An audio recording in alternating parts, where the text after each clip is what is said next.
Neera Tanden, who's the former head of a think tank known as the Center for American Progress, is Biden's pick to head the Office of Management and Budget. And she might not get confirmed after all because Democratic Senator Joe Manchin, who tends to be more conservative, has spoken out against confirming her, meaning that he will not vote to confirm her. And considering the fact that Democrats have such a slim majority in the Senate, they can't afford to lose a single Democrat unless there are moderate Republicans who are willing to confirm Neera Tanden. And so first, let me just give you the reasoning that Joe Manchin has put out there, arguing, quote, "I believe her overtly partisan statements will have a toxic and detrimental impact on the important working relationship between members of Congress and the next director of the Office of Management and Budget. For this reason, I cannot support her nomination. As I have said before, we must take meaningful steps to end the political division and dysfunction that pervades our politics." So what he's referencing there is the fact that she had so many combative, insulting tweets toward members of Congress. She, by the way, deleted thousands of them after she was picked by Biden to be the nominee for the Office of Management and Budget. And so basically her behavior on social media is what Manchin is saying is giving him all the reason he needs to vote against her. Now, there was some concern, or at least some hope, that Neera Tanden would get confirmed through moderate Republicans voting for her. But as Jeff Stein from the Washington Post tweeted, and I totally agree with him on this, hard to see which Senate Republicans would save Tanden's nomination. Tanden has called Collins, one of the so-called moderate Republicans, the worst on Twitter. Collins and Murkowski are close. Romney talks a lot about bipartisanship, and we still don't know which way Sanders would vote. He hasn't said publicly.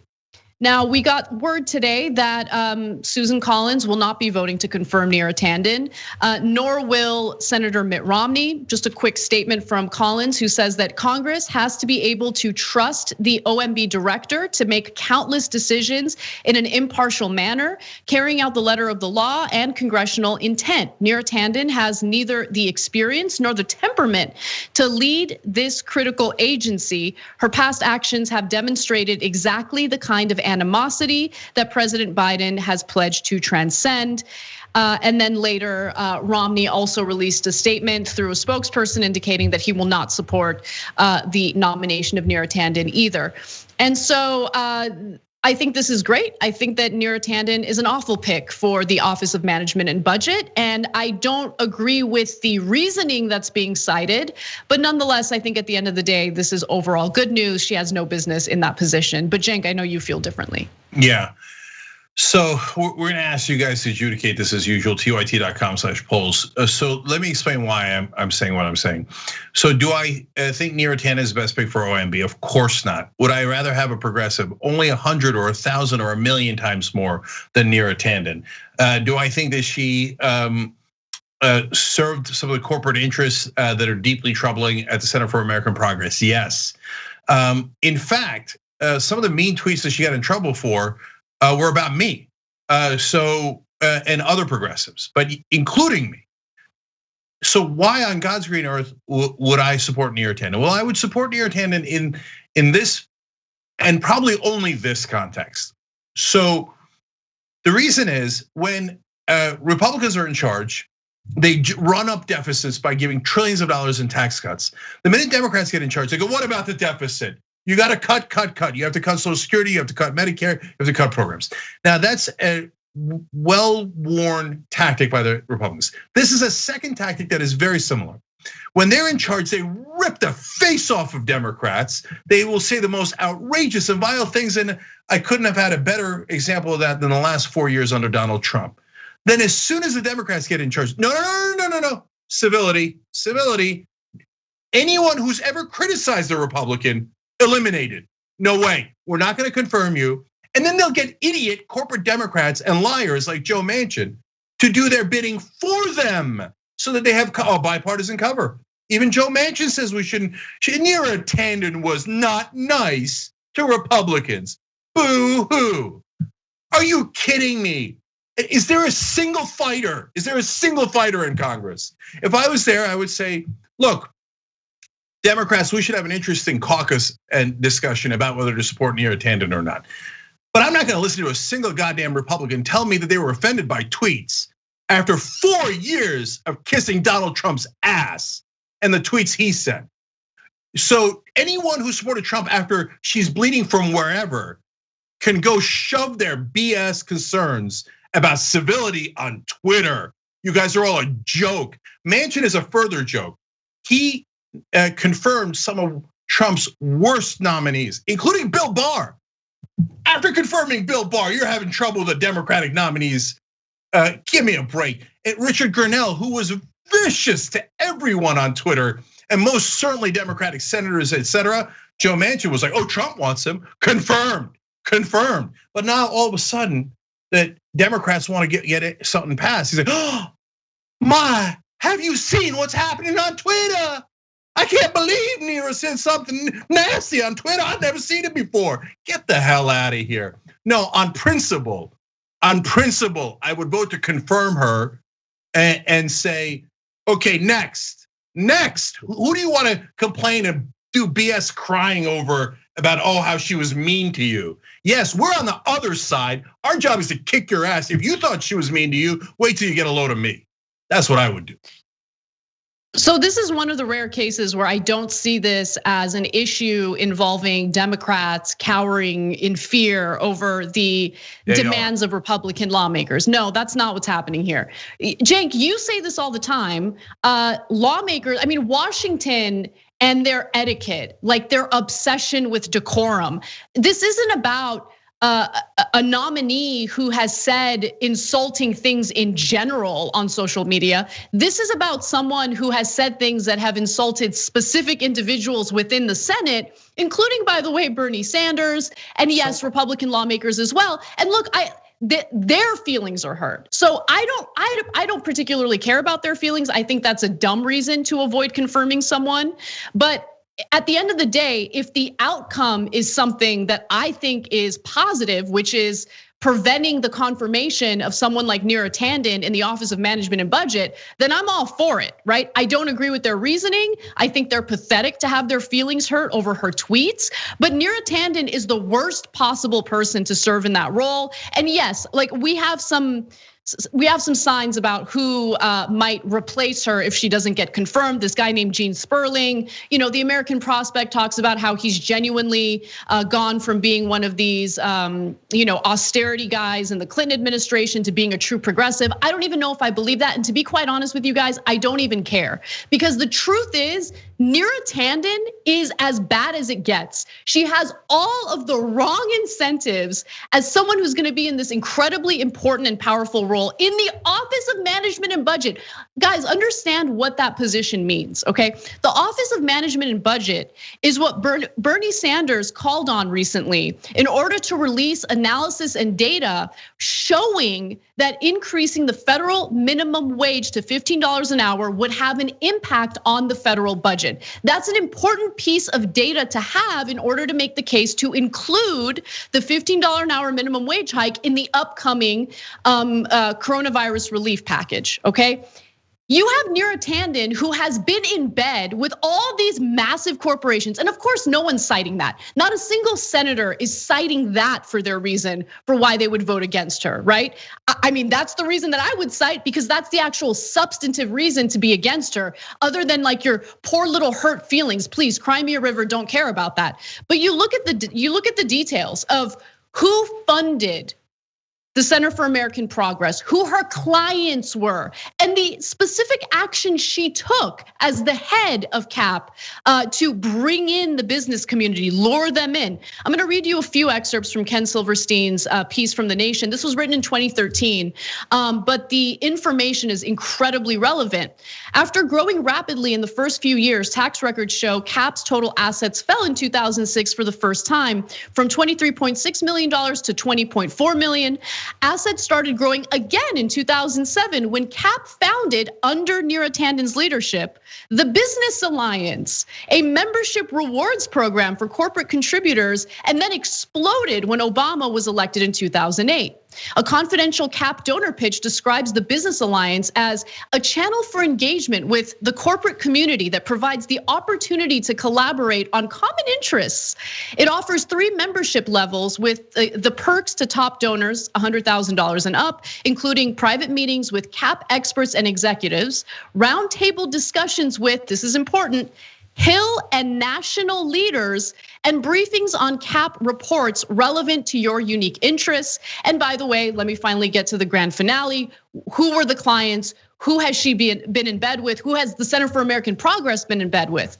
CAP's donors included Comcast, Walmart, General Motors, Pacific Gas and Electric, General Electric, Boeing, Lockheed.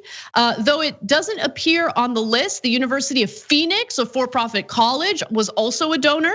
And then of course, we can't forget about the foreign donors, the Business Alliance, whose membership list includes the Taipei Economic and Cultural Representative Office, which functions as Taiwan's embassy in Washington and retains many lobbyists, and the Confederation of Businessmen and Industrialists of Turkey. I mean, and by the way, that's just to name 2 of the foreign donors and clients that worked with the Center for American Progress. She has no business in that role. She is a walking, talking conflict of interest. And if we have to rely on Joe Manchin of all people to kill the opportunity of her serving as the head of that agency, then so be it. I don't agree with his reasoning. I get that you don't agree with his reasoning either, Cenk, but she's awful, and hell no, no one should ever fight on her behalf so she gets that position of power. No way. Okay, so first of all, let me stipulate to all the facts that Anna just read you. Those are all right. Those are why Neera Tanden and I have fought for years and years and years. That's why she had the mean tweets about me, because I would point those things out. And she would say, not in those particular tweets, but overall, the Gulf states donating to CAP doesn't affect us at all. Nonsense. Of course it affects you. And all these think tanks are a joke. Why are we taking money from the industrialists of Turkey to write about the $15 minimum wage here in America? It's absurd. And the press plays along with this fiction by, this illustrious think tank says this. No, that illustrious think tank is a front group for foreign corporations and foreign governments. And yes, also domestic corporations, but they are not actually thinking there. They've been bribed to come up with a certain opinion so that they could then give it to politicians, and you know how that circle goes around and around. So that's why, guys, don't get me wrong. It is deeply ironic for me to defend Neera Tanden. And Anna, there was actually one person, and speaking of ironic, who actually did point out her interest. It was Representative Jason Smith, Republican of Missouri, who's on the House Budget Committee. In fact, he's the ranking Republican there. He said, I'm very glad to see that Senator Manchin has decided to put people before politics and make sure that someone beholden to corporate interests and foreign governments doesn't become the next OMB director. Well, now if somebody with credibility said that, I would love it. And I'd go, yes, that's the correct reason to oppose Neera Tanden. Now, of course, Jason Smith doesn't mean a word of that. He takes the same corporate money and loves it. So this is what's not just bothering me, Anna, but it's important for precedent reasons. So as the Manchins and the Jason Smiths of the world pretend that they're outraged by the lack of civility after backing Trump and Bill Barr and all those guys, and they pretend they're worried about corporate interests when they are stacked up to here with corporate donations. First, they're total and utter liars. But most importantly, if you back down from this, Neera Tanden is already, of course, backpedaling like crazy. Not only did she delete tweets, she said, I feel badly about that. My approach will be radically different. In other words, don't worry, guys. I promise I will kiss Republican ass. No. It's a terrible precedent. So let me be constructive. If my only choice was Neera Tanden or given the Republicans and Joe Manchin, I vote Neera Tanden. I'm curious what you guys vote. That's what the poll is about. Go to tyt.com/polls. But if I was Joe Biden, I would have another choice. What I would say is, hey, Republicans, Manchin, you do anything you like with Neera Tanden. I mean, my God, if Bernie Sanders was president and he asked me, should I nominate Neera Tanden? I would have tackled him and said, are you nuts? Of course we're not gonna nominate Neera Tanden, right? But if Biden is president and he puts Neera Tanden up and they say no, like, oh, no problem. Next up is Katie Porter. And once I nominate her, you guys can confirm or not confirm, but Trump had dozens of acting directors. She will be the director of the OMB, whether you like it or you don't. I'll keep her as acting director for 3.75 years. And every Republican who cries about it, I'll point out the 18 acting directors that you didn't mind under Trump era at all. And then you can go cry into your skirts. So, or your pants or your pantaloons or whatever you like. So that's the correct, strong way to deal with it. And then you know what they'll do? They'll panic and be like, Katie Porter, she would actually be progressive and really hold people accountable. No, yes, fine on Neera Tanden. Now, of course, the right way to go is just to appoint someone like Katie Porter from the get-go.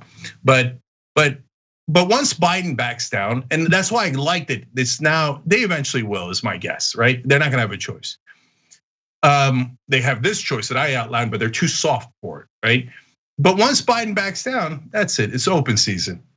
That means just push Biden, he'll give in to everything. And then $15 minimum wage, Manchin's gonna kill it. Pay sick leave, Manchin's gonna kill it. Manchin becomes president and we're all screwed. That's keeping it real. Yeah, I mean, look, I think it really depends on what the issues are. And remember, Biden isn't some like hardcore progressive who just happens to be weak. Biden's record of governing indicates that he's not in any way progressive, has certainly worked closely with Republicans and people we disagree with. And the only hope we have is, people organizing in places like West Virginia. This is a story we did on the day you were out, Cenk, to really hold Manchin's feet to the fire, because guess what? Increasing the federal minimum wage to $15 an hour is actually very popular in places like West Virginia. That's real. It's about the power of the people. If we're gonna rely on the Biden administration to do the right thing, they're not gonna do that. So again, it's really about people organizing. But on this particular issue, I get what you're saying, and I get that you're concerned that this is gonna set some sort of precedent that paves the way for Biden to appease Republicans more and more.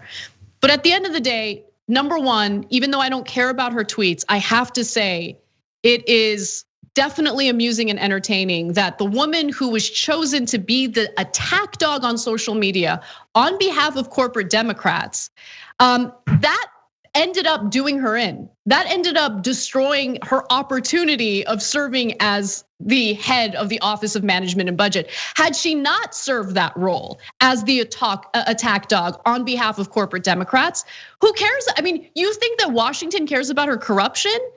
Neera Tanden is like what, the 8th Biden nominee who has massive conflicts of interest? It's just that she has that one, element to her where she happened to hurt a bunch of lawmakers' feelings and they're holding it against her. So if anything should upset you guys, it should be the fact that the corruption isn't what did her in. It's the fact that our lawmakers, our senators get their feelings hurt so easily that they'll use that as the reason for denying someone a confirmation. Look, Anna, last thing, if she's denied, I guarantee you Washington celebrates her. She'll become like a martyr and a victim. And everybody, none of them care about the corporate corruption in the first place. She'll give really high paid speeches and they'll all be like, this brave woman. And she'll become like some sort of resistance, hilarious fake resistance movement, the resistance of like Boeing and Lockheed Martin and Bank of America. And so that's what's coming next. And so it would have been much better to fight and to win. But I'm afraid we're not gonna get either a fight or a win here. And then if history is any judge, in order to appease Manchin and the Republicans, they'll appoint someone even more conservative and even more corrupt than Neera Tanden. And then it'll be a lose-lose. I don't know, that's your prediction, but I'm sticking to where I'm at right now, and I don't think she should be confirmed, but we do wanna know what you guys think, so we have a poll on this. And here's the question, let's take a look. Should Neera Tanden be confirmed? Very simple question, based on the arguments that you just heard, you can either choose yes or no, and that poll is at tyt.com/polls/Tanden. That's tyt.com/polls/Tanden. Thanks for watching the Young Turks, we really appreciate it. Another way to show support is through YouTube memberships. You'll get to interact with us more. There's live chat emojis, badges. You've got emojis of me, Anna, John, JR. So those are super fun. But you also get playback of our exclusive member only shows and specials right after they air. So all of that All you gotta do is click that join button right underneath the video. Thank you.